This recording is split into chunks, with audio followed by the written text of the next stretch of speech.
الخطأ السادس الشائع في تعلم الماشين ليرنينج إن مثلا الموديل بتاعك جاب 90% accuracy.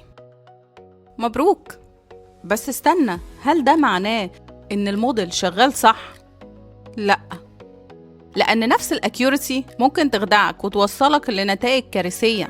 ناس كتير بتقع في الفخ ده، بتبص على الأكيورسي بس كمؤشر لأداء الموديل وتنسى إن في بعض الحالات الرقم ده بيكون وهمي، خصوصاً لو البيانات imbalanced، أو لو نوع الخطأ نفسه برضو مهم جداً زي الفولس نيجاتيف مثلاً.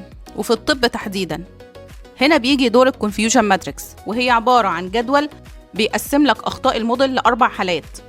TB يعني true positive، يعني الموديل قال إنه مصاب وهو فعلاً مصاب، يبقى كده اكتشاف حقيقي. TN true negative، يعني الموديل قال سليم وهو فعلاً سليم، يعني ده استبعاد صحيح. FB false positive، يعني الموديل قال مصاب وهو مش مصاب، ده كده خطأ في التشخيص.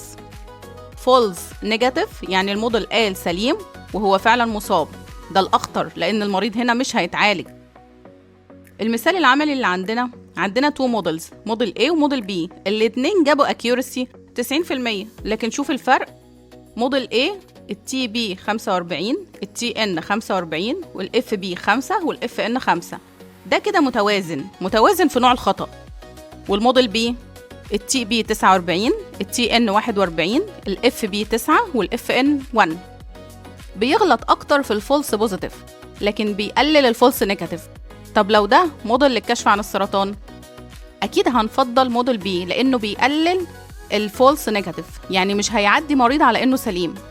ما تخليش الأكيورسي تضحك عليك، لازم تبص على معايير تانية كتير زي الكونفيوجن ماتريكس والبريسيشن والريكول علشان تاخد صورة واقعية عن أداء الموديل. الموديل مش دايما صح علشان رقم الأكيورسي كبير، افهم أنواع الأخطاء اللي بيعملها وقيمه صح. تابعني علشان لسه معنا مواضيع كتير، وشارك الريل دي مع صاحبك اللي دايما بيقولك إن الأكيورسي بتاعت الموديل بتاعته 98%.